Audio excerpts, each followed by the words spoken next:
out of the act, which provisions are most relevant and important for every MSME?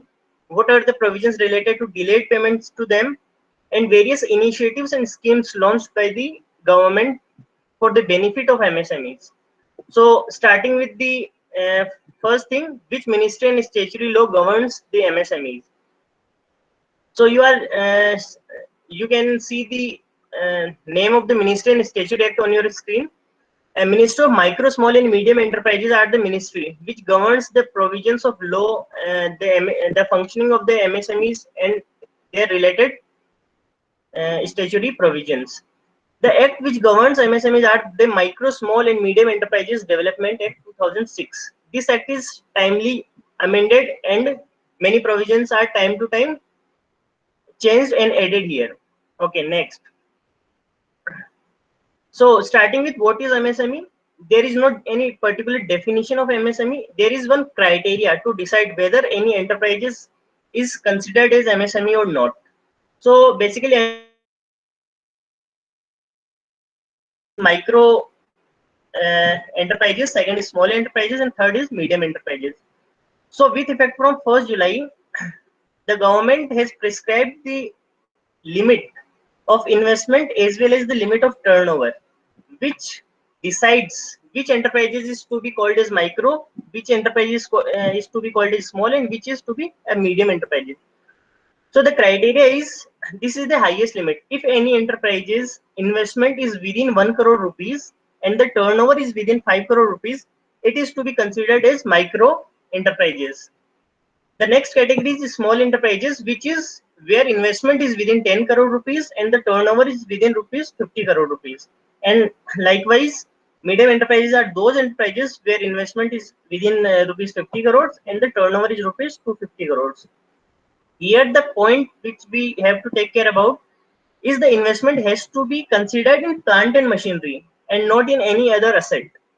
And same turnover shall be considered on pain basis. If a particular enterprise has more than one, or let's say 5 to 10 registrations of GST in various states, then the turnover shall be taken on pain basis. It means the turnover of all GSTs shall be aggregated for the purpose of calculating the turnover criteria. Okay, next. So, going with classification criteria, there are few points which we have to take care of. Is investment and turnover criteria shall apply jointly. It means that we have to take care both limits simultaneously. To understand this, we have let's take an example wherein investment in plant and machinery is rupees 95 crore and turnover is rupees 7 crore. Since we have seen previous slide, Anshul, let's get back to previous slide again. So since investment in plant and machinery is 7 crore, so as per the criteria of investment, it must fall in the category of small enterprises. But at the same time, we can see that the turnover is 95 crore rupees, according to which this enterprise should fall in medium enterprises. So here is the point where actually these enterprises shall be considered. So this what we have to figure out here is that both criteria should be satisfied simultaneously. If in any case any limit is exceeded, then the enterprises shall be considered in higher category. So considering this provision, the enterprises in example shall be considered as medium enterprises. Okay, Anshul, next. So we have discussed this. Next is next. So we shall now consider what is investment, what points we have to take care of. So investment shall be considered as the amount which we have shown in our income tax return. If somebody has not filed ITR in category of fresh MSMEs which are about to start their business operations, they have to provide their investment on self-declaration basis.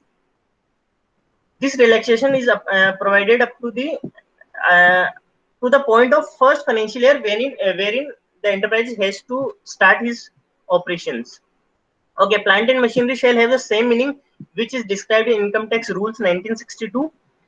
We very well know in accounting provisions we don't include the GST portion in the cost of plant and machine. So same here, while deciding the limit of investment criteria, we have to take care of this thing that GST shall not be considered for the purpose of deciding the cost of plant and machinery. Next. Same wise, turnover we have discussed that turnover shall be considered as PAN basis, where the enterprise has not started its operations, then the PAN shall be on self-declaration basis. Otherwise, GST and income tax turnover shall be considered here. The important provision which you have to take care is that export of goods or services shall not be calculated for the purpose of calculating turnover here. Next, Anshul. So we have discussed about the criteria classification of MSME कि कौन से enterprises MSME की है जो small, micro या फिर medium हम कहेंगे. But now the next question is क्या सिर्फ टर्नओवर और इन्वेस्टमेंट क्राइटेरिया को सेटिस्फाई करने से ही कोई एमएसएमई हो जाएगी या उसके एडिशनली भी हमें कुछ फॉर्मेलिटीज कंप्लीट करनी होंगी. तो एमएसएमई एक्ट के अंदर एक सेक्शन है, सेक्शन 8, जो बताता है, जो बेसिकली डिस्क्राइब करता है मेमोरेंडम के बारे में, जिसका अल्टीमेटली मीनिंग होता है रजिस्ट्रेशन. सो जब एमएसएमई एक्ट स्टार्ट हुआ था उस टाइम रजिस्ट्रेशन के 2 डॉक्यूमेंट थे.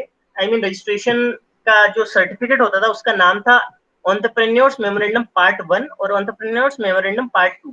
पार्ट 1 उन लोगों के लिए था यूनिट एस्टेब्लिश करना चाहते हैं, और एमएसएमई ईएम पार्ट 2 उन लोगों के लिए था जिनकी ऑलरेडी एमएसएमई ऑपरेशंस में थी. 2017 के अंदर ईएम पार्ट 1 और पार्ट 2 को चेंज करके उद्योग आधार नाम से रजिस्ट्रेशन डॉक्यूमेंट इशू किया गया. अब 2017 से लेके अब तक उद्योग आधार का रजिस्ट्रेशन ही एमएसएमई का रजिस्ट्रेशन कंसीडर किया जाता था. बट विथ इफेक्ट फ्रॉम 1 जुलाई 2020 यानी कि अभी कुछ दिनों पहले ही उद्योग आधार को भी वापस अमेंड करके एक नया रजिस्ट्रेशन का नाम दिया गया है जिसको हम कहते हैं उद्यम रजिस्ट्रेशन सर्टिफिकेट. सो जिन जिन लोगों का भी उद्योग आधार अब तक रजिस्टर्ड था उनको भी 1 जुलाई के बाद अपना रजिस्ट्रेशन फिर से रिन्यू करके उद्यम रजिस्ट्रेशन के अंदर वापस रजिस्टर करना होगा. तो यहाँ पे 2 चीजें हमें समझने को मिलेंगी. फर्स्ट, आपको इन्वेस्टमेंट और टर्नओवर का क्राइटेरिया एक बार चेक करना है जो आपकी इनकम टैक्स की रिटर्न्स के अंदर गया है या जीएसटी के रिटर्न्स के अंदर गया है. सेकंड थिंग, हमें उद्यम रजिस्ट्रेशन लेना होगा to be classified as MSME. Anshul, next. तो द प्रोसेस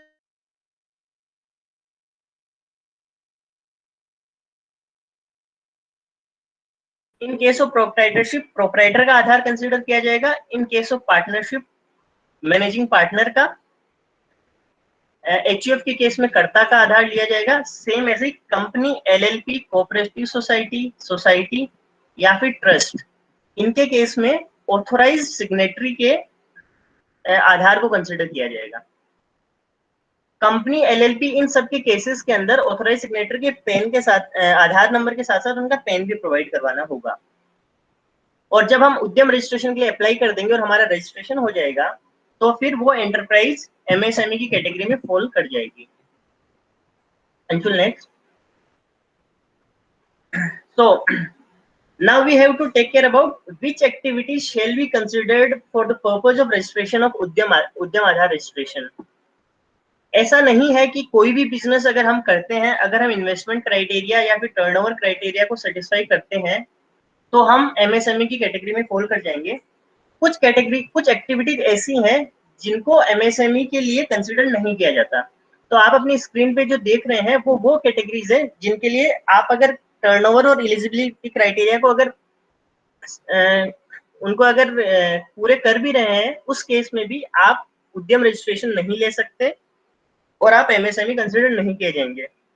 उनमें से है फॉरेस्ट्री और लॉगिंग से related activity, fishing and aquaculture से related activity, wholesale and retail trade of motor repair of motor vehicles and motorcycles. एक कैटेगरी में इसको डाल दिया और दूसरी कैटेगरी में साथ के साथ ये भी बोल रहे हैं कि wholesale and retail trade except of motor vehicles and motorcycles. कहने का मतलब ये है कि मैन्युफैक्चरिंग और सर्विसेज के अलावा ट्रेडिंग से रिलेटेड कोई भी एक्टिविटी एमएसएमई के लिए कंसिडर नहीं की जाएंगी. तो अगर किसी को एमएसएमई में फॉल करना है तो वो 2 कैटेगरीज की एक्टिविटीज ही उसको बिजनेस एक्टिविटीज करनी होंगी. फर्स्ट होगी मैन्युफैक्चरिंग और सेकंड है service activities. Same activities of households as employees for domestic personnel, undifferentiated goods and services, producing activities of private households for own use, activities of extraterritorial organizations and bodies. Anshul next. इनके साथ साथ एक NIC code है 01 जो कि है crop animal production hunting and related activities.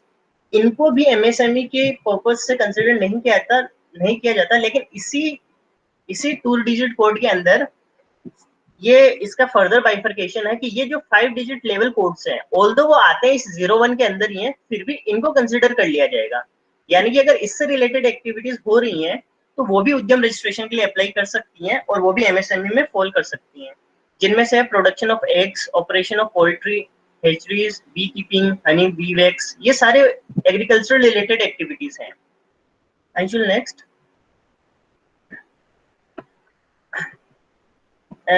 ये वो प्रोविजंस है एमएसएमई एक्ट के जो किसी भी एक नॉर्मल एमएसएमई एंटरप्राइजेस के लिए रेलेवेंट हो सकते हैं। सो चैप्टर 4 के अंदर जो मेजर्स दिए हुए हैं वो एमएसएमई के इन्हांसमेंट के लिए, उनके डेवलपमेंट के लिए, उनके प्रमोशन के लिए हैं, जिनमें basically government time to time कुछ स्कीम्स लेके आती रहती हैं एमएसएमई के प्रमोशन एंड डेवलपमेंट के लिए, उनको क्रेडिट फैसिलिटीज, उनको लोन्स वगैरह प्रोवाइड करवाने के लिए, उनको प्रोक्योरमेंट प्रेफरेंस पॉलिसी, मतलब कि जो भी गवर्नमेंट की एजेंसीज हैं या फिर बड़े प्रोजेक्ट्स हैं उनके अंदर वो ये बता सकती हैं कि आपको अपना प्रोक्योरमेंट एमएसएमईज के थ्रू करना है। वेरियस फंड्स वो एस्टेब्लिश कर सकती हैं, बहुत सारी ग्रांट्स गवर्नमेंट पे कर सकती हैं। तो ये वो प्रोविजंस है एमएसएमई एक्ट के जो एमएसएमई के डेवलपमेंट के लिए होती हैं। नेक्स्ट,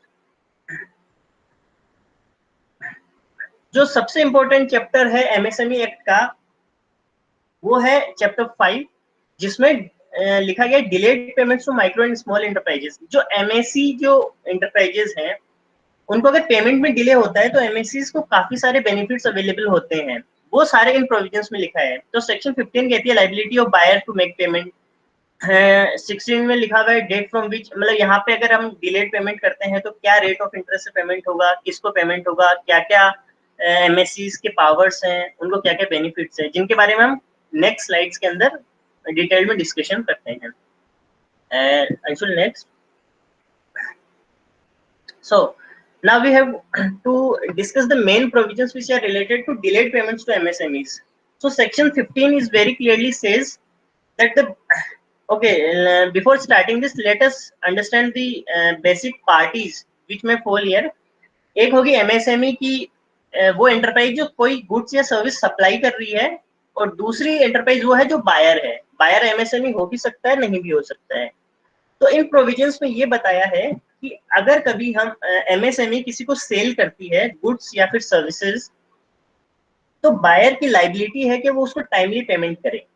अब पेमेंट के लिए कितना टेन्योर या कितना पीरियड अवेलेबल है उसके बारे में एक्ट में ये लिखा हुआ है कि अगर बायर ने कोई रिटर्न में एग्रीमेंट कर रखा है, अगर उनके बीच डेट पहले से एग्रीड अपॉन है कि आपको क्रेडिट पीरियड 15 डेज का मिलेगा, 20 डेज का मिलेगा, तो जो भी उनके बीच राइटिंग के अंदर एग्रीड है या तो उस पीरियड में करना उनको, या फिर अगर कुछ एग्रीड कुछ भी नहीं है उनके बीच में कि कब उनको पेमेंट करना है, तो उनको अपॉइंटेड डे से पहले ये पेमेंट कर देना है। अब यहाँ ध्यान रखने वाली बात ये है कि कुछ केसेस में कुछ लोग ये बोल सकते हैं, एमएसएमई को पेमेंट ना करने के रीजंस ये बता सकते हैं कि उससे हमारे जो टर्म्स थे वही हमारे 50 डेज के थे या फिर 60 डेज के थे। तो इसके लिए एक्ट में साफ साफ लिखा हुआ है कि in no case the period for payment shall exceed 45 days. उसका मतलब ये है कि आप कभी रिटर्न में ये चीज एग्री भी नहीं कर सकते कि आप 45 दिन से ज्यादा का आपका क्रेडिट पीरियड होगा। मतलब मैसेज बहुत क्लियर है कि आपको अपने एग्रीड पीरियड में पेमेंट करना है। अगर आप पीरियड को और एक्सटेंड करना चाहते हैं तो मैक्सिमम 45 डेज तक आप पीरियड डिसाइड कर सकते हैं, उसके आगे आप नहीं जा सकते। और अगर कोई एग्रीड कोई डेट है ही नहीं दोनों के बीच में, तो फिर अपॉइंटेड डेट को ही बेसिस माना जाएगा और अपॉइंटेड डेट के नेक्स्ट डे पेमेंट कर देना है। So now the question arises कि अपॉइंटेड डे क्या होता है। तो अपॉइंटेड डे बहुत सिंपल है कि आपकी जो भी गुड्स और डिलीवरी की आपने जिस दिन एक्सेप्ट किया है, एक्सेप्टेंस ऑफ गुड्स और सर्विसेज, उसके 15 डेज कंप्लीट होते ही जो नेक्स्ट डे होता है वो अपॉइंटेड डे होता है। तो आपको अपॉइंटेड डे से या अपॉइंटेड डे या उससे पहले आपको एमएससीज को पेमेंट कर देना होता है। तो ये बेसिक प्रोविजंस है। अगर ये प्रोविजन हम या कोई भी बायर पूरा नहीं करता है तो उस केस में उस पर क्या लाइबिलिटी आएगी? अंशुल नेक्स्ट। सो सेक्शन 16 कहती है कि in case buyer defaults in payment to the MSEs, यहाँ पे एक बहुत इंपॉर्टेंट चीज लिखी हुई है कि irrespective of anything content in any agreement और लॉ, तो वो उनका ये कहना है कि बाकी किसी भी लॉ में या फिर किसी एग्रीमेंट में उनको कंसिडर नहीं किया जाएगा। आपको सिंपल इतना देखना है कि आपने जो डेट डिसाइड की थी उस दिन पेमेंट कीजिए या फिर आप अपॉइंटेड डे को पेमेंट कीजिए। अगर ऐसा नहीं होता है तो बायर को इंटरेस्ट पे करना होगा, वो भी कंपाउंड इंटरेस्ट बेसिस पे और मंथली रेस्ट पे, और रेट वो होगी जो आरबीआई के द्वारा नोटिफाइड बैंक रेट है उसका 3 गुना। उस रेट से आपको एमएससीज को इंटरेस्ट का पेमेंट करना होगा। पेमेंट कब करना होगा? पेमेंट होगा एग्री डेट से एक्चुअल डेट ऑफ पेमेंट या फिर अपॉइंटेड डे से actual date of payment. Anshul next. Section 17 simple कहता है कि किन किन चीजों का पेमेंट करना है, एमएससीज क्या रिकवर कर सकती है। सिंपल है, उसका जो बेसिक गुड्स और सर्विसेज की अमाउंट है सप्लाई की, प्लस उसके ऊपर ये इंटरेस्ट जो हमने सेक्शन 16 में देखा है। नेक्स्ट। नेक्स्ट सेक्शन 18 में लिखा है reference to MSC facilitation council. MSME act के अंदर एक रेगुलेटरी अथॉरिटी बनाई है MSME facilitation council. In case कभी भी कोई एसएमई एमएसएमई या फिर उसके बायर के बीच कोई डिस्प्यूट होता है या फिर पेमेंट नहीं उसको टाइमली किया जाता है तो फिर एमएसएमई फैसिलिटेशन काउंसिल के पास रेफरेंस कर सकती है और विद इन 90 डेज उसका सेटलमेंट फैसिलिटेशन काउंसिल को करना होता है। तो ये वो प्रोविजन है जो एमएसएमई के इंटरेस्ट के लिए बहुत इंपॉर्टेंट है। नेक्स्ट।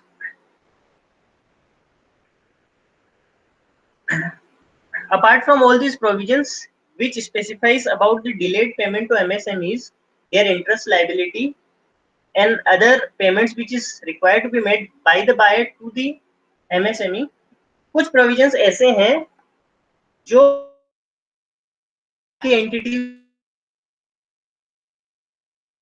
स्पेसिफिकली एक चीज बोलता है कि हर उस ऑर्गेनाइजेशन को या फिर हर उस एंटरप्राइजेस को, बायर को, जिसकी बुक्स ऑफ अकाउंट्स ऑडिट होती हैं चाहे कॉर्पोरेट लॉज के अंदर चाहे टैक्स लॉज के अंदर, तो उसको अपने फाइनेंशियल्स के अंदर अलग से स्पेसिफाई करना है वो डिटेल जो एमएसएमईज के पेमेंट से रिलेटेड हैं। तो हम इसी प्रोविजंस के अकॉर्डिंग आप देखते होंगे कि जब हमारी किसी कंपनी की बैलेंस शीट बनती है तो जब हम ट्रेड रिसीवेबल्स का अनेक्जर बनाते हैं या नोट बनाते हैं तो हमें ट्रेड पेबल्स का जब हम अनेक्जर बनाते हैं तो हमें उसका सब क्लासिफिकेशन भी करना होता है। ट्रेड पेबल्स को दो पार्ट में हमें डिसाइड करना होता है। एक तो वो ट्रेड पेबल्स जो एमएसएमईज के लिए ड्यू है और अदर एंटरप्राइजेस, यानी कि एमएसएमई के अलावा हमारे पास किनके ड्यू हैं। तो ये जो हम अपनी बैलेंस शीट के अंदर अलग से स्पेसिफाई करते हैं उसके प्रोविजंस यहाँ से आते हैं। Okay next. अब जब हम अपने बुक्स ऑफ अकाउंट्स में ऑडिटेड फाइनेंशियल्स के अंदर एमएसएमई से रिलेटेड फिगर्स पुट करते हैं तो हमें क्या क्या अपने फाइनेंशियल्स में पुट करना होता है। तो फर्स्ट है प्रिंसिपल रिमेनिंग अनपेड, सेकंड है interest due on unpaid principal. ये दोनों फिगर्स हमें सेपरेटली स्पेसिफाई करने हैं वहां पे। ऐसा नहीं हो सकता कि मान लीजिए 100 रुपए का इंटरेस्ट है और 20 रुपीज 100 रुपए का प्रिंसिपल है जो हमें एमएसएमई को पे करना है प्लस 20 रुपीज का इंटरेस्ट है।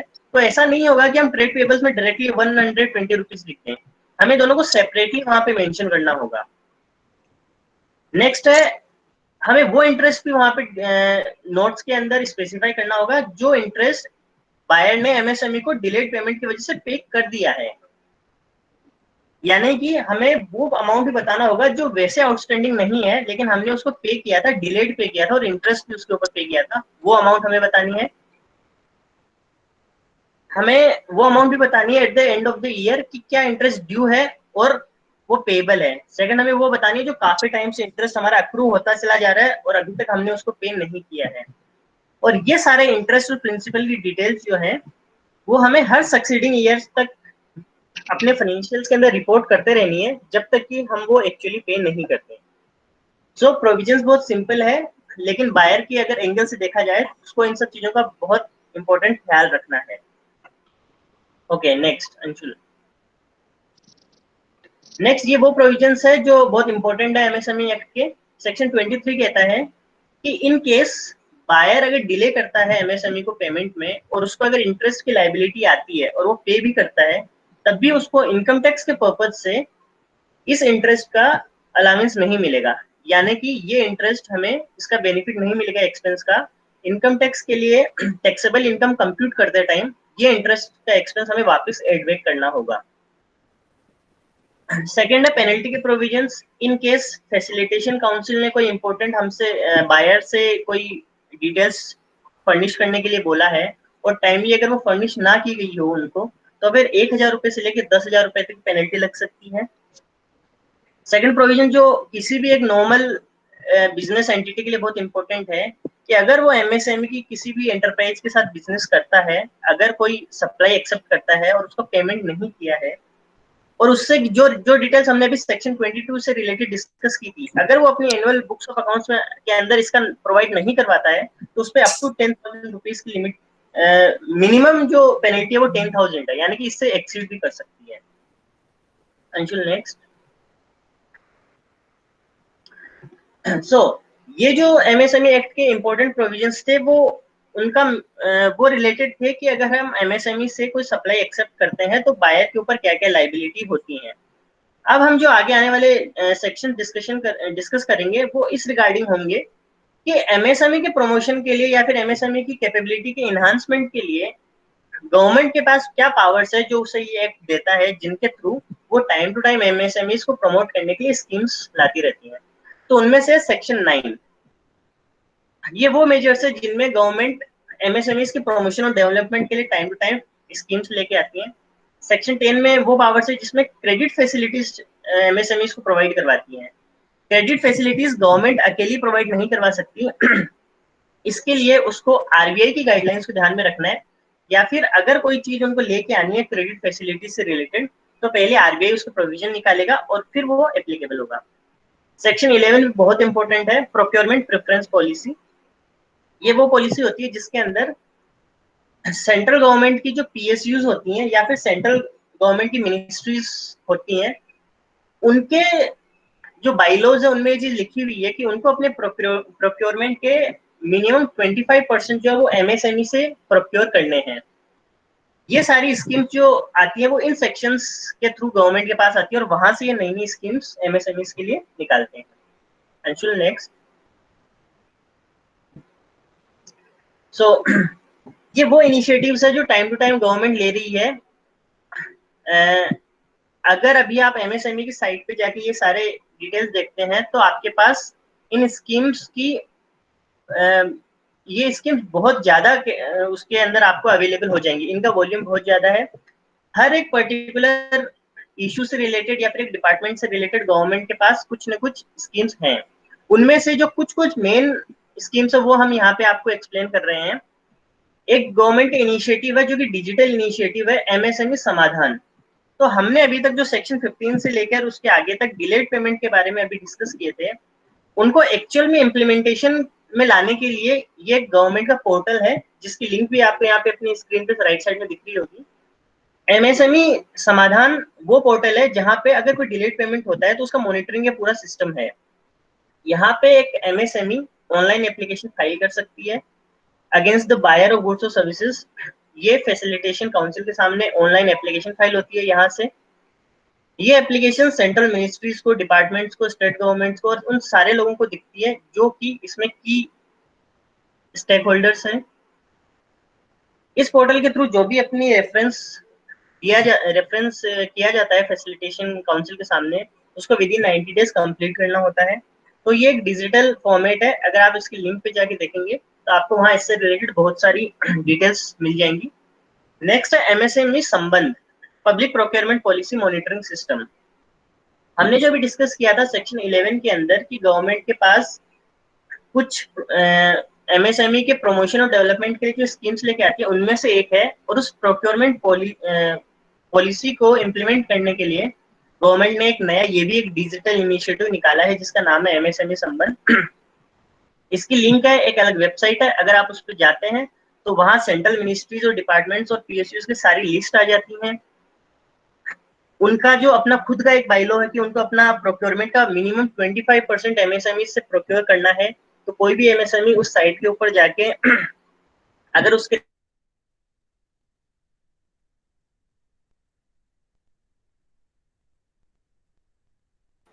Anshul next MSME IGMS integrated grievances management system.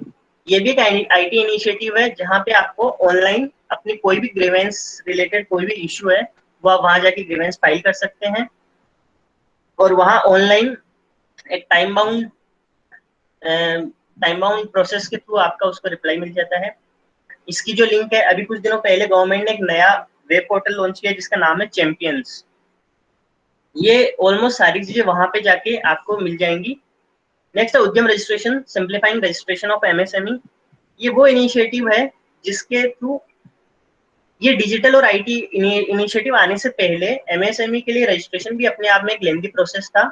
उसको सिंप्लीफाई करने के लिए गवर्नमेंट ने उद्योग आधार जैसा एक 1 पेजर रजिस्ट्रेशन डॉक्यूमेंट लेके आए थे। प्रोसेस बहुत इजी था। उसी थीम के ऊपर आगे चलते हुए उद्यम रजिस्ट्रेशन को आगे कैरी फॉरवर्ड किया गया है, क्योंकि 1 जुलाई से काफी सारे क्राइटेरिया भी चेंज हुए हैं एमएसएमई से रिलेटेड। कुछ नई स्कीम्स भी आई हैं। उन सबको अलाइन करने के लिए ये जरूरी हो गया था कि उद्योग आधार से उसको शिफ्ट करके उद्यम रजिस्ट्रेशन पे लेके आया जाए। इसका भी एक ऑनलाइन पोर्टल है, उसकी लिंक अभी भी udyogAadhar.gov.in है, लेकिन इस पे जाने पे अब उद्योग आधार की जगह उद्यम रजिस्ट्रेशन होता है। नेक्स्ट, खादी इंडिया से स्पॉन्सर्ड एक स्कीम है prime minister employment generation programme. ये एक ऑनलाइन प्लेटफॉर्म है जहाँ पे prime minister employment generation programme से रिलेटेड बहुत सारी स्कीम्स, प्रोसेस, डॉक्यूमेंटेशन वो सब प्रोवाइड होते हैं। अगर कोई भी एंटरप्राइजेस इससे रिलेटेड कोई भी स्कीम देखना चाहती हो, प्रोविजन को समझना चाहती हो, उसके लिए क्या बेनिफिशियल है, तो इस साइट पे जाके वो सारी चीजें उनको मिल सकती हैं। एक वेबसाइट है माई एमएसएमई, जिसका बेसिक थीम है वो नॉलेज शेयरिंग पोर्टल है। उस पे गवर्नमेंट की वो सारी स्कीम्स आती हैं जो किसी भी एमएसएमई के लिए बेनिफिशियल हो सकती हैं। अगर कोई भी एमएसएमई की एंटरप्राइज किसी स्कीम के बारे में उसको पता नहीं है कि वो क्या बेनिफिट कहाँ से ले सकता है, तो माई एमएसएमई के पोर्टल पे जाके स्कीम्स का एक सेक्शन है, उसके अंदर वो सारी स्कीम्स वहां मिल जाएंगी जो टाइम टू टाइम गवर्नमेंट किसी के लिए लेके आती है।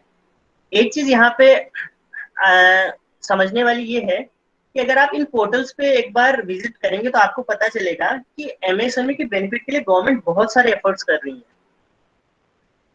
हर स्कीम जो है वो पर्टिकुलर इंडस्ट्री को ध्यान में रखते हुए की जा रही है। अगर आप वहां देखेंगे तो आपको एग्रीकल्चरल प्रोडक्ट से रिलेटेड एक अलग स्कीम्स मिलेंगी, कोयर इंडस्ट्री से रिलेटेड कुछ अलग आपको मिलेगा। आपको हर इंडस्ट्री, हर लेवल के या हर वॉल्यूम से रिलेटेड एमएसएमई के लिए कुछ न कुछ आपको वहां पे जरूर मिलेगा। तो ये वो इनिशिएटिव्स है जो जनरली बहुत लोगों के काम आते हैं। इसके अलावा भी बहुत सारी स्कीम्स ऐसी हैं जो गवर्नमेंट टाइम टू टाइम लाती रहती है, उनके बारे में नॉलेज एमएसएमई को कम होती है। लेकिन अगर इन साइट्स पे एमएसएमई विजिट करेंगी तो उनको बहुत सारी नॉलेज से स्कीम से रिलेटेड नॉलेज यहाँ से हो जाएंगी। इन सबके साथ एक बहुत इंपॉर्टेंट एक प्रोविजन गवर्नमेंट लेके आएगी, अंशुल नेक्स्ट स्लाइड, जिसको हम कहते थे ट्रेड्स। ये अभी भी स्कीम, ये स्कीम नहीं है, बेसिकली एक फैसिलिटी है जिसका पूरा नाम है ट्रेड रिसीवेबल्स डिस्काउंटिंग सिस्टम। ये एक ऐसा सिस्टम है जिसमें एक जगह पे आके एमएसएमईज, उनके बायर्स, फाइनेंशियल इंस्टीट्यूशंस आके एमएसएमईज की को हेल्प करती है। अभी कुछ टाइम पहले आप अगर टीवी में एड्स वगैरह भी आ रहे हैं इससे रिलेटेड काफी सारे। ट्रेड्स बेसिकली वो सिस्टम है जहां पे एमएसएमई एक ऑनलाइन प्लेटफॉर्म होता है जहां पे एमएसएमई खुद को रजिस्टर कर सकती है, कुछ बायर्स अपने को वहां पे रजिस्टर कर सकते हैं। जिन बायर्स को नीड होती है कुछ पर्टिकुलर गुड्स और सर्विसेज की, वो एमएसएमई से प्रोक्योर कर सकती हैं। और इन्हीं पोर्टल के ऊपर फाइनेंशियल इंस्टीट्यूशंस भी होते हैं जो उन दोनों की एमएसएमई की क्रेडिट लिमिट्स को देख के, उसकी क्रेडिट वर्दीनेस को देख के फैक्टरिंग फैसिलिटी भी प्रोवाइड करवाती हैं। ट्रेड बेसिकली वो सिस्टम है जिसके अंदर 3 पार्टिसिपेंट्स होते हैं। एक होता है एमएसएमई जो कि सेलर होता है, एक कॉर्पोरेट एंटिटी जो बायर्स होते हैं, और तीसरे होते हैं फाइनेंशियल्स। इस ट्रेड्स जो ऑनलाइन प्लेटफॉर्म है उसके अंदर क्या क्या फैसिलिटीज मिलती हैं उसको समझने से पहले एक बार ये समझते हैं आरबीआई ने इसके लिए गाइडलाइंस जारी की हैं। कुछ एंटिटीज को ऑथराइज किया गया है कि वो ट्रेड्स जैसा एक प्लेटफॉर्म प्रिपेयर करें, वहां पे ये सारे लोग एमएसएमईज और बायर्स आके अपना रजिस्ट्रेशन करवाएंगे और वहां पे ये जो ट्रेड से रिलेटेड सिस्टम है वो स्टार्ट हो जाएगा। अब ट्रेड्स काम कैसे करता है उसको समझते हैं इसमें नेक्स्ट स्लाइड में। Anshul, how does trades works? तो इसका प्रोसेस बहुत सिंपल है कि सबसे पहले एमएसएमई सेलर जो किसी बायर को सेल करती है, ऑल्दो सबसे इंपॉर्टेंट यहाँ ये चीज है कि पहले उनको वहां पे रजिस्टर होना जरूरी है। जो ट्रेड्स का ऑनलाइन प्लेटफॉर्म है वहां उनको रजिस्टर होना जरूरी है। एमएसएमई क्या करेगा, जब किसी को गुड्स या सर्विस प्रोवाइड करवाएगा तो अपना इनवॉइस वहां पे अपलोड करेगा। जो बायर है वो उस इनवॉइस को एक्सेप्ट करेगा। एक्सेप्ट करने के बाद उस इनवॉइस का ऑप्शन होगा। अब ऑप्शन क्या चीज है? सिंपल है कि वहां पे ऑनलाइन प्लेटफॉर्म पे भी बहुत सारे फाइनेंशियल इंस्टीट्यूशंस होते हैं। कौन सा ये सेम वही चीज हम कह सकते हैं कि किसकी रेट ऑफ इंटरेस्ट या फिर फैक्टरिंग के चार्जेस सबसे कम है।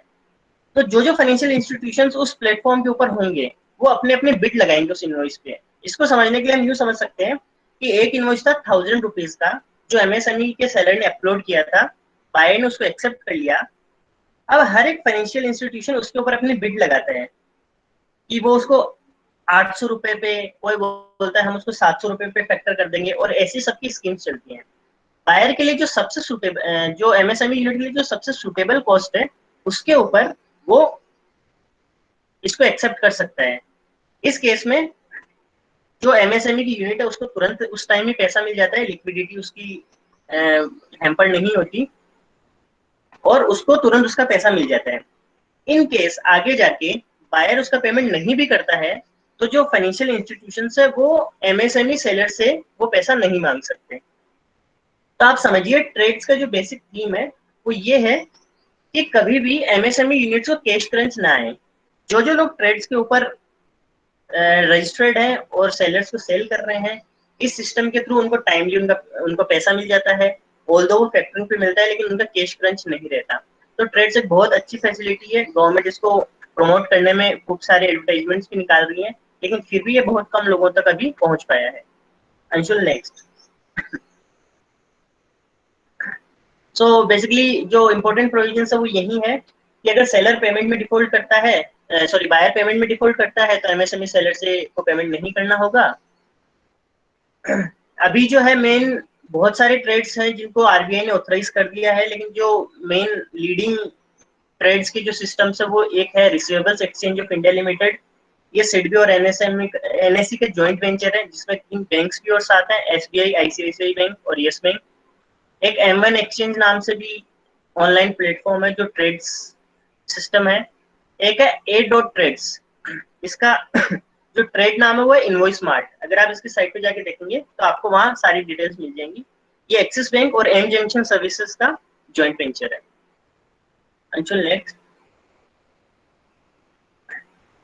ये वो इनिशिएटिव्स है जो government ease of doing business के लिए टाइम से लेके आती हैं। अगर आप देखेंगे तो हर एक इनिशिएटिव टाइम टू टाइम आता रहा है। ये वो इनिशिएटिव्स है जो एमएसएमई की कॉम्पिटिटिवनेस को बढ़ाने के लिए लाए गए थे। इनमें से अगर आप देखें,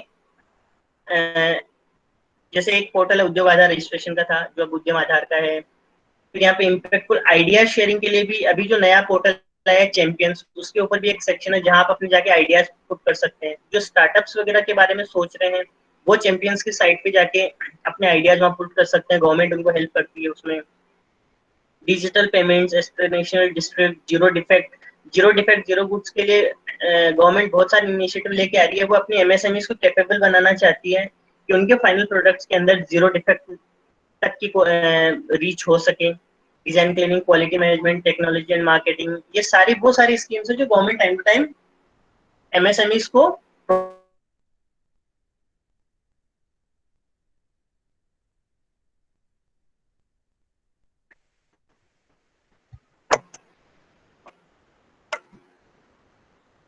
hello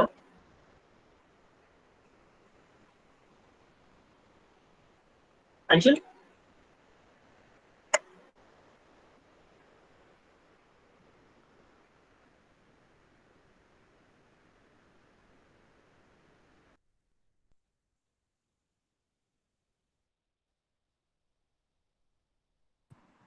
Saket, you can continue.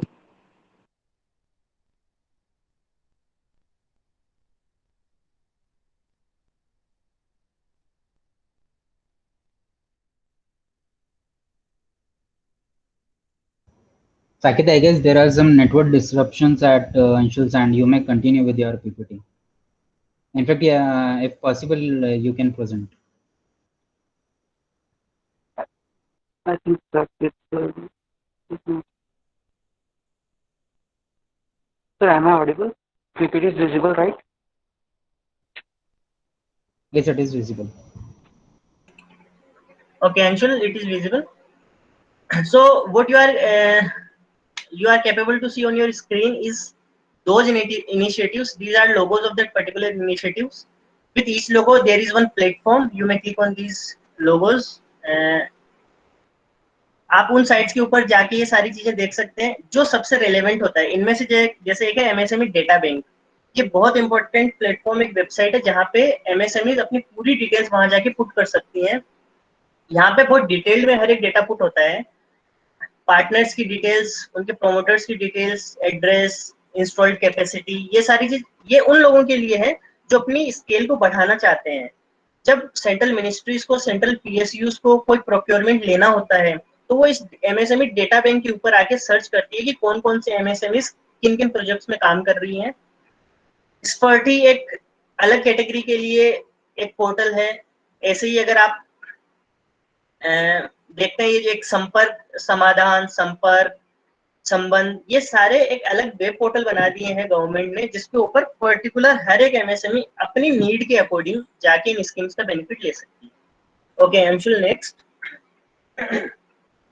ये सारे जो नए चैंपियंस का पोर्टल है उसके ऊपर आपको अच्छे से मिल जाएंगे। पर्टिकुलर ये वही चीज है, गवर्नमेंट इनको और इनिशिएट करने के लिए हर जगह इन सारी चीजों को लेके आ रही है, जो हम ऑलरेडी ये सारा डिस्कस कर चुके हैं। अंशुल, नेक्स्ट। ये वो स्कीम्स है, ये सारी स्कीम्स भी आपको, अगर आप देख पा रहे हो, ये शायद अपने प्रेजेंटेशन पूरा नजर नहीं आ रहा, लेकिन हर एक पीपीटी के नीचे, हर एक स्लाइड के नीचे हमने इससे रिलेटेड लिंक भी शेयर किए हैं। अगर आप उन लिंक्स के ऊपर जाके देखते हैं तो आपको ये सारी स्कीम्स नजर आ जाएंगी। पर्टिकुलर एमएसएमई जिस भी कैटेगरी में फॉल करती हैं, फॉर एग्जांपल यहाँ पे लिखा हुआ है development of Khadi, village and coir industries, उनसे रिलेटेड ये सारी स्कीम्स हैं।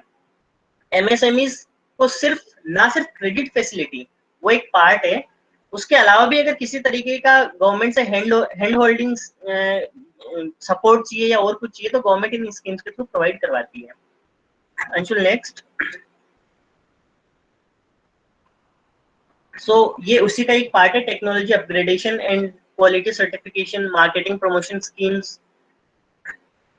जो एमएसएमईज के जो हम बेनिफिट्स के रिलेटेड बात कर रहे हैं, हमारा मेन आपको बताने का ये इंटेंशन है कि एमएसएमईज है क्या, कहाँ से वो गवर्न होती हैं, एमएसएमईज को क्या बेनिफिट्स है, उनके लिए गवर्नमेंट क्या स्कीम्स निकाली है। बट अगर इन स्कीम्स के बारे में आपको और डिटेल में अगर जानना हो तो हमने जो लिंक्स वगैरह आपसे शेयर किया या फिर जो गवर्नमेंट के साइट्स के नाम बताए हैं, आप वहां जाके हर एक पर्टिकुलर स्कीम से रिलेटेड कंप्लीट डॉक्यूमेंट्स वहां से देख सकते हैं। अंशुल, नेक्स्ट। ओके, तो फाइनेंशियल स्कीम्स, जो आपको स्क्रीन पे अपनी 3 फाइनेंसिंग स्कीम्स नजर आ रही हैं, ये वो स्कीम्स हैं जो अभी कोविड-19 के बाद में गवर्नमेंट ने इनिशिएट करी है। तो ये सारी न्यू स्कीम्स हैं। फर्स्ट स्कीम है कि एमएसएमई को कोलेटरल फ्री और गारंटी फ्री लोन की facility.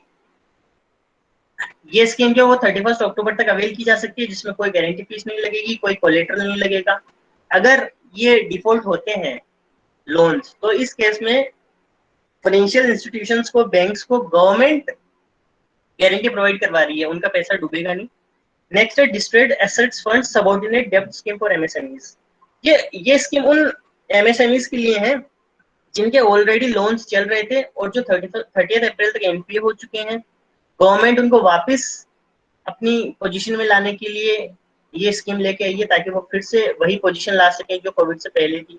Equity infusion for MSME through funds of funds. In schemes में गवर्नमेंट ने एक बड़ा फंड बनाया है।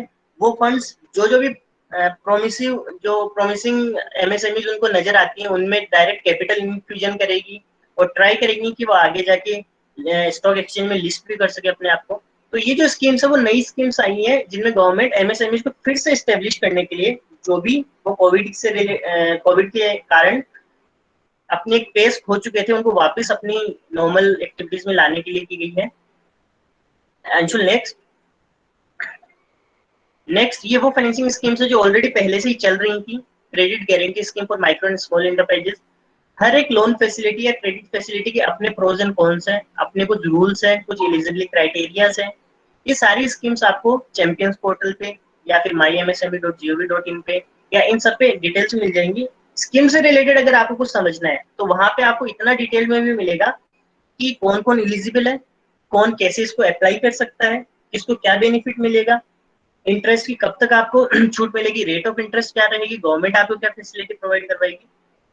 Next credit link capacity subsidy component, ये वो स्कीम्स है जहाँ पे गवर्नमेंट इनकरेज करती है एमएसएमईज को अपने यहाँ पे जो है टेक्नोलॉजी को इम्प्लीमेंट करने के लिए, स्टेब्लिश करने के लिए, और उनकी जो कॉस्ट बेयरिंग आती है वो गवर्नमेंट थोड़ा सा अपना सपोर्ट उसमें प्रोवाइड करवाती है। काफी सारी क्रेडिट फैसिलिटीज देती हैं, बहुत सारे सबवेंशन स्कीम्स होती हैं। तो अगर मैं इनको समराइज करूं वापस, तो गवर्नमेंट बहुत सारी इनिशिएटिव लेके आई है, उनका बहुत सा मैकेनिज्म है जहाँ पे वो सपोर्ट करती है एमएसएमईज को। अब एमएसएमईज के लिए मोस्ट इंपोर्टेंट चीज ये है कि सबसे पहले वो ये देखें कि वो कौन सी इंडस्ट्री में फॉल करती हैं, उनको किस पर्टिकुलर तरीके का सपोर्ट की जरूरत है। क्या वो सिर्फ क्रेडिट फैसिलिटी चाहिए, क्या उनको टेक्नोलॉजी अपग्रेडेशन चाहिए, क्या आपको एम्प्लॉयमेंट रिसोर्सेज से रिलेटेड कुछ चीज चाहिए, क्या उनको कुछ सब्सिडी चाहिए। अपनी नीड के अकॉर्डिंग वो पर्टिकुलर प्लेटफॉर्म पे जाए, वहां पे स्कीम्स को पूरा डिटेल में पढ़े, हर एक डिटेल वहाँ अवेलेबल है, और फिर उसके लिए अप्लाई करें।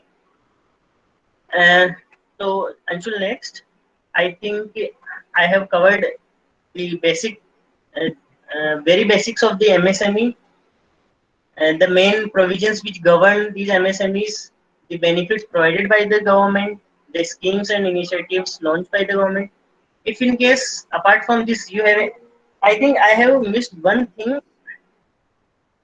Apart from this I would like to say कि गवर्नमेंट ने अभी कुछ टाइम पहले इनके अलावा भी कुछ मेन बेनिफिट्स लेके आई थी। मैं एक बार सिर्फ उनको समरी में आपको बताता हूँ कि MSME can get finance facility from bank without collateral requirements, ये एक था। Preference in procuring government tenders, अभी कुछ दिन पहले स्कीम गवर्नमेंट ने लॉन्च किया है कि 200 करोड़ रुपए तक के अगर कोई टेंडर्स होते हैं तो वो उसमें ग्लोबल इन्विटेशन एक्सेप्ट नहीं करेगी और वो लोकल जो अपने एमएसएमईज होती है उनके थ्रू ही करेंगी। स्टैम्प ड्यूटी और ऑक्ट्रो के कई बेनिफिट्स उनको प्रोवाइड होंगे। इलेक्ट्रिसिटी बिल्स में काफी सारी कंसेशंस की स्कीम भी गवर्नमेंट लेके आती है।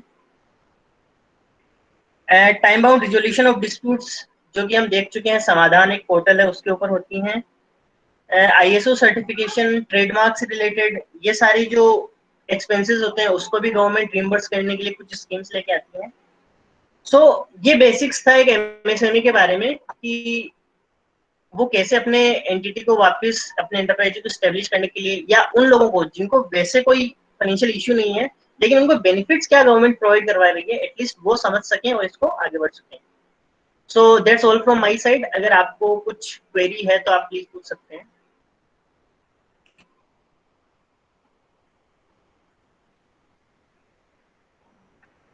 Okay, Sargit, there are 3 questions in chat box. Let me take them one by one.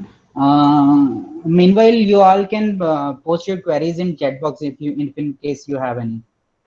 First question is whether interest liability for micro or small or for medium also. I guess sir wants to ask कि medium enterprises अगर supplier है तो उसको भी interest मिलेगा क्या? So basically what happens is जब भी आप कोई मीडियम एंटरप्राइज है और वो किसी को सेल कर रही है, so according to that section which enables कि इंटरेस्ट मिलना चाहिए, उसमें जो सप्लायर की डेफिनेशन है वो सप्लायर की डेफिनेशन में सिर्फ माइक्रो और स्मॉल एंटरप्राइजेस आते हैं, उसमें मीडियम नहीं आता। So accordingly if in case medium company और medium entity is a supplier, then in that case you won't be liable to pay any interest. Second question is what are the income tax provision related to TDS on TREDS interest and charges? Okay, So basically, sir, TREDS is a non-recourse method of factoring. So when non-recourse method of factoring is there, it means you are selling your right to receive from someone. And when you are selling your right to receive from someone, then it won't fall into the definition of interest as per the section on TDS. So basically, if it is on records basis, so when you are going to factor it from someone and he says ki if I don't receive payment from that party, then I am again going to come back to you and I will receive the payment from you, then इसको recourse method बोलते हैं. और इसमें सामने वाला party आपसे वापस पैसे रिसीव करने का भी राइट रखता है, पर क्योंकि यहाँ पे ऐसा नहीं है और यहाँ पे आप अपना राइट टू रिसीव ही सेल कर रहे हैं, तो इसको एक इंटरेस्ट की कैटेगरी में नहीं लेके आ सकते हैं और ये कोई आपको क्रेडिट फैसिलिटी नहीं दे रहा है वो आपको. So according to me, interest on this TDS should not be deducted in case of non-recourse. अगर वहीं कोई सी फैक्टरिंग ऐसी हो जहाँ पे वो रिकोर्स है, वो जिससे भी आपने फैक्टरिंग कराई है वो वापस आपके पास आ सकता है पैसा लेने के लिए, then it will fall into the category of interest और आपको फिर इंटरेस्ट पे टीडीएस डिडक्ट करना चाहिए. Next question is if payment made after 45 days, then interest for 45 days will be paid or 45 days will be excluded. Okay, so basically sir क्या होता है, जो इंटरेस्ट की लाइबिलिटी आती है वो आपकी 46th डे से आ रही है. तो जब भी आपको सेक्शन 16 के हिसाब से इंटरेस्ट पे करना पड़ेगा तो वो आपको इंटरेस्ट की कैलकुलेशन 46th डे से होगी. ऐसा नहीं होगा कि आपको डे 1 से उसको इंटरेस्ट का पेमेंट करना पड़ रहा है. Next question is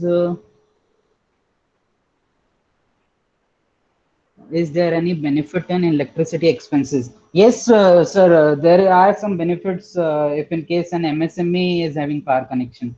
कुछ डिडक्शन मिलेगा आपको. आपको इलेक्ट्रिसिटी कंपनी को लिखना पड़ेगा कि that you are registered into MSME और आपको वो कंसेशन मिलना स्टार्ट होगा उसके बाद में.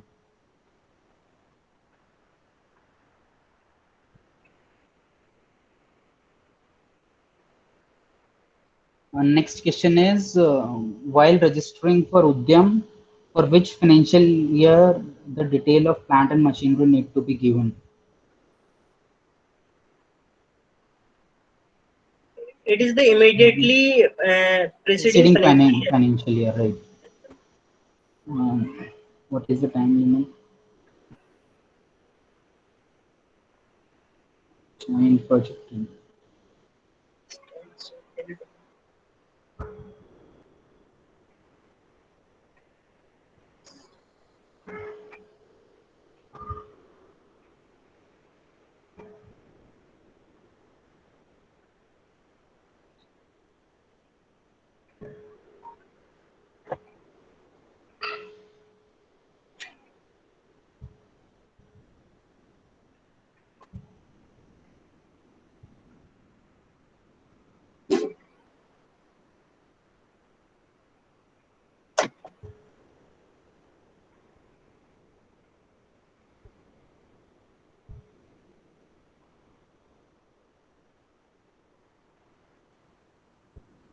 We can't hear you. Just a second. So next question is in project business and service guarantee clause existence, so 10% retention of the bill is paid after guarantee period. Is it a delayed payment?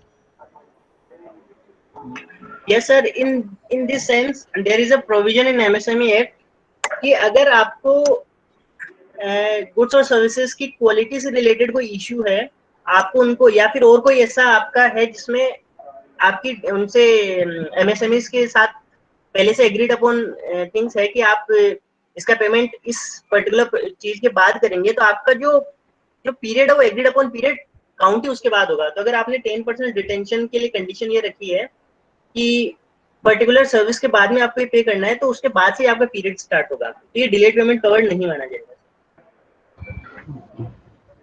Then one more question is there. It takes the data linked with PAN and the return for the preceding financial year is not filed. Then what to do? Ma'am, in that case, self declaration shall be sufficient.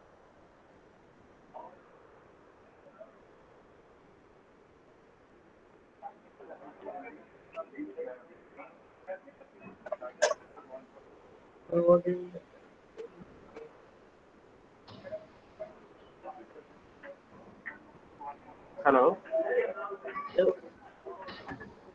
What is the time limit of lodging claim on MSME portal for non-payment? As non payment के लिए sir आपका जो period है 45 days के बाद ही आप interest liability आना start हो जाती हैं। उस टाइम के लिए वेट करके उसके लिए इफ इन केस ये लगता है कि उनका पेमेंट नहीं आ पाएगा, उस केस में आपको प्रोवाइड करवाना चाहिए। पर्टिकुलर कोई टाइम लिमिट उससे रिलेटेड नहीं है सर। बट अगर आपको कभी भी सस्पिशियस लग रहा है ना, आपने कोई भी ट्रांजैक्शन एग्जीक्यूट किया किसी के भी साथ में एंड यू आर सस्पेक्टिंग कि ये आपको पेमेंट नहीं आएगा, so you should immediately file it. Difference between EM1 और EM2, मैम EM1 उन लोगों के लिए था जो बिजनेस स्टार्ट करने वाले हैं और स्टार्ट करते ही उनको MSME में रजिस्ट्रेशन लेना था। फॉर एग्जांपल आज मैंने नई कोई यूनिट स्टार्ट की है और मुझे MSME में रजिस्टर करना है, तो मैं EM1 में उसको फाइल करता था। और इन केस में पहले से ही बिजनेस मेरा कैरिड ऑन था, सिर्फ मेरा MSME का रजिस्ट्रेशन नहीं था, तो उसमें रजिस्ट्रेशन के लिए मुझे EM2 के अंदर अपनी एप्लीकेशन फाइल करनी होती थी। बट अब ये दोनों ही फॉर्म्स डिसकंटिन्यू हो चुके हैं।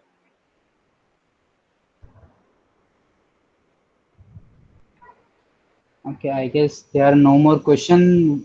एक चीज जो मैं और ऐड करना चाहूंगा, so seeing the current scenario of Covid, और जहाँ पे ऐसा हो सकता है कि आपके पास बहुत सारे आपके सप्लायर्स ऐसे होंगे जो पेमेंट नहीं कर पा रहे होंगे, so it's the correct time जहाँ पे आपको अब MSME में अगर आप कॉल करते हैं तो आपको वो रजिस्ट्रेशन MSME का ले लेना चाहिए और सामने वाले को कम्युनिकेट कर देना चाहिए that you are an MSME।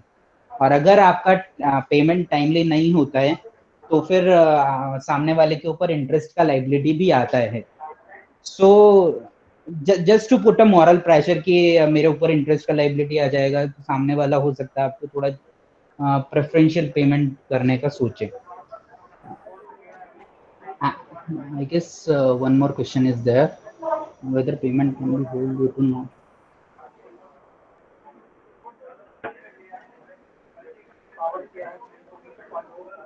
Okay. Saket has already answered it. If in case you have any more questions, you can put it on chat box.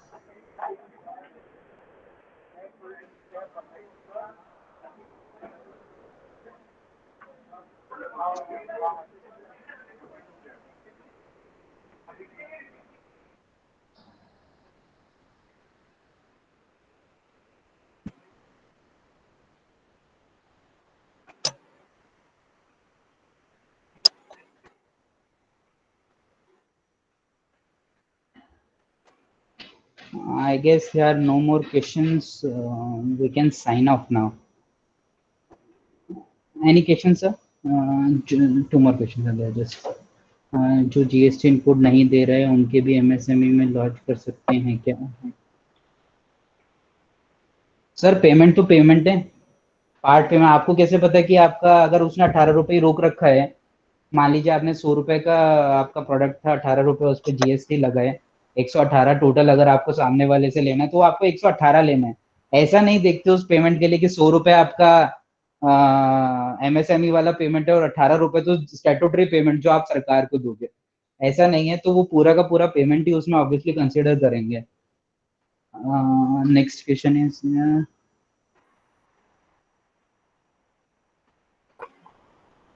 45 days will be counted from the date of invoice or date of receipt.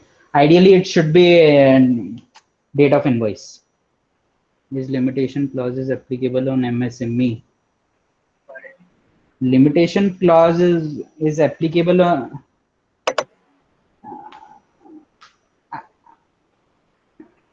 Exactly.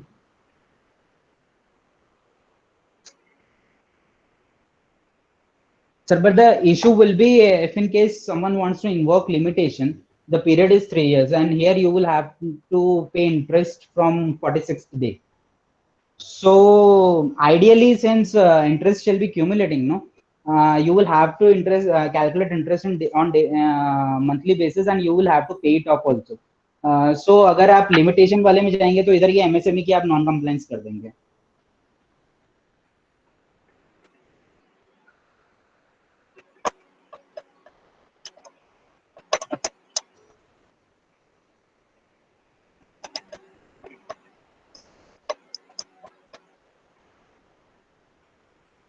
Yes, there are no more questions. Achha, some more questions are there. If any vendor is not having Udyam registration, we will be. Sir, if any vendor is not having Udyam registration, then he won't be considered an MSME, though he may be within those limits only, but वो MSME में तो consider नहीं किया जाएगा. वो Saket had already answered. On the date of supply of services, I was.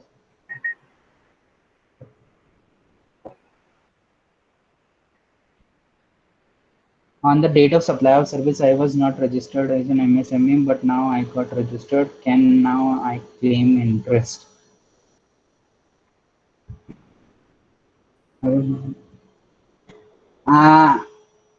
If in case you got yourself registered as an MSME after providing goods or services, then ideally you can't. Since on the date of supplying that goods or services, you were not registered as an MSME. Buyer point of view input GST.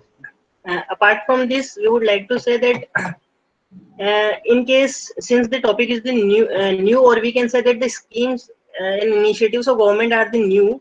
So if in case you want to know something in detail, you may contact us. Apart from this presentation, also you may please write to us or call us for the detailed discussion on a particular query. Would like to thank everybody for joining this session. Modi sir, you want to add? Okay. One more question is there. Buyer can be any firm, or is there any conditions to be fulfilled regarding delay payment? Sir, there is nothing with respect to buyer. It is with respect to supplier only. So supplier has to be either micro or small enterprise.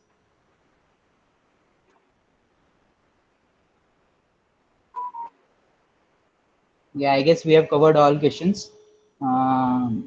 If in case we have left anything, you may contact us. I guess we are good to go now. Thank you everyone for attending this webinar. This is Modi Jain signing off. Thank you very much.